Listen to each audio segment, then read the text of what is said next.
अऊज़ु बिल्लाहि मिनश शैतानिर रजीम। बिस्मिल्लाहिर रहमानिर रहीम।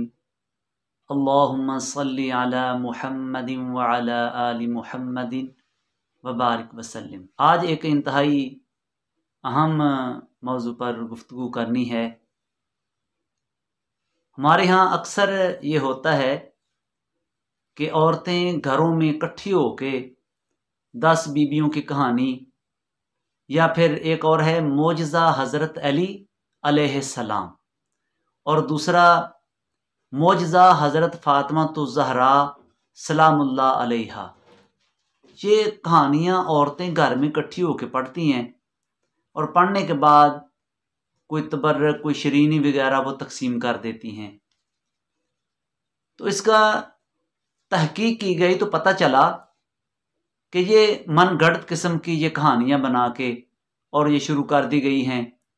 एक मोजज़ा हज़रत अली, टाइटल ये है मोजज़ा हज़रत अली रज़ी अल्लाह ताला अन्हु, और इसमें एक लंबी चौड़ी कहानी बना के लिखी गई है लकड़हारे की, और औरतें घर में इकट्ठी होके बैठ के वो कहानी पढ़ती हैं। साथ इसमें पाबंदी ये होती है कि कोई मर्द है इसको नहीं सुनेगा, जो इसमें जो शरीनी वगैरह होगी वो कि मर्द खा नहीं सकता।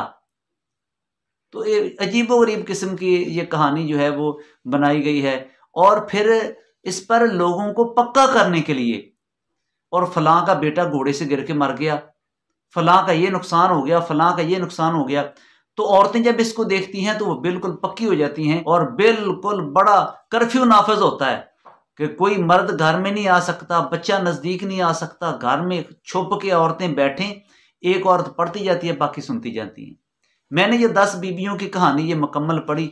इसमें कोई ऐसी बात नहीं है कि जो इस्लाह के लिए हो या तबलीग के लिए हो, या ऐसी कोई जिसमें बंदे को कोई इल्म हासिल होता हो। बस सारी कहानी में यही बताया गया है बार बार कि 10 बीबियों की कहानी पढ़ें, फलां ने पढ़ी उसको ये फ़ायदा हुआ, फलां ने पढ़ी ये फ़ायदा हुआ।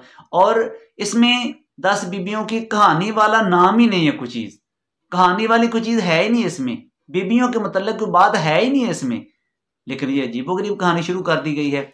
और दूसरा ये है मोजज़ा हज़रत अली, और तीसरी किताब है मोजज़ा हज़रत फ़ातिमा तो ज़हरा रज़ी अल्लाह ताला अन्हा। तो आपके नाम की अगर आप इसाले सवाब करना चाहते हैं तो हज़रत अली मुर्तज़ा रज़ी अल्लाह ताला अन्हु के नाम का जितना चाहे इसाले सवाब करें।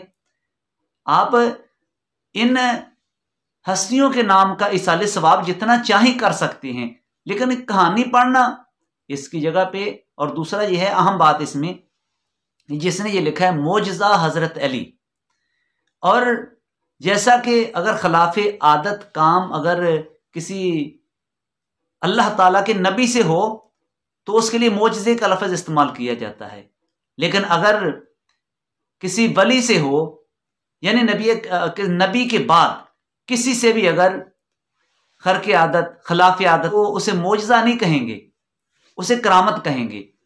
तो इससे ये भी पता चलता है कि जिस बंदे ने ये मोजज़ा हज़रत अली लिखा है, तौबा नौज़ बिल्लाह, या तो वो हज़रत अली रज़ी अल्लाह ताला अन्हु को तौबा नौज़ बिल्लाह नबी मानता है तभी उसने ये लिखा है, या फिर गलती से उसने लिखा है। बहरहाल जिस तरह भी अगर गलती से लिखा है, अगर ऐसा अनपढ़ आदमी है उसने ये कहानी बना के चला दी है और इसी पे सारे चल निकले हैं, सारा इस पे अमल कर रहे हैं और दिन रात औरतें घरों में पढ़ा रही हैं, तो ऐसी चीज़ों को बंद करना चाहिए, इनसे बचना चाहिए।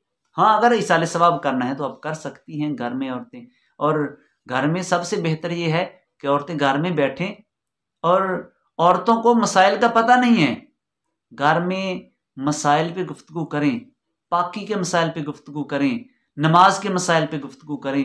ये जो रोज़मर्रा के मसाइल हैं जिनके बारे में औरतों को पता ही नहीं, इन मसाइल पे गुफ्तगू करें, या कुरान करीम की तिलावत करें, सूरत यासीन शरीफ पढ़ा लें, या कुरान करीम की तिलावत करके इसाले सवाब कर लें। लेकिन बजाय इसके ये कौम को इस काम पे लगा दिया गया है, ये आए जी बैठे सारे इकट्ठे होकर कहानी पढ़ें और कहानी पढ़ के शरीनी तकसीम कर दें, और इससे हासिल भी कुछ नहीं, और ना ही इससे कोई इस्लामी अहकामात कोई अहकाम मालूम होते हैं। तो इसलिए ये इससे बचने की कोशिश करें। ये 10 बीबियों की कहानी और ये मौजज़ा हज़रत अली और मौजज़ा हज़रत फ़ातिमा ज़हरा, ये गलत चीज़ें हैं, इनके नाम ही गलत हैं। बाद में जो अंदर तफसील है वो तो है, वो भी मनगढ़ंत किस्म की कहानियाँ बना के फ़लाँ को ये हुआ, फ़लाँ का ये नुकसान हो गया, फ़लाँ ने नहीं माना उसका ये नुकसान हो गया। तो ऐसे लोगों को डराने के लिए, ताकि सारे लोग इस पर अमल करें, तो इसलिए ये बनाए गए हैं। तो इससे बचने की कोशिश करें।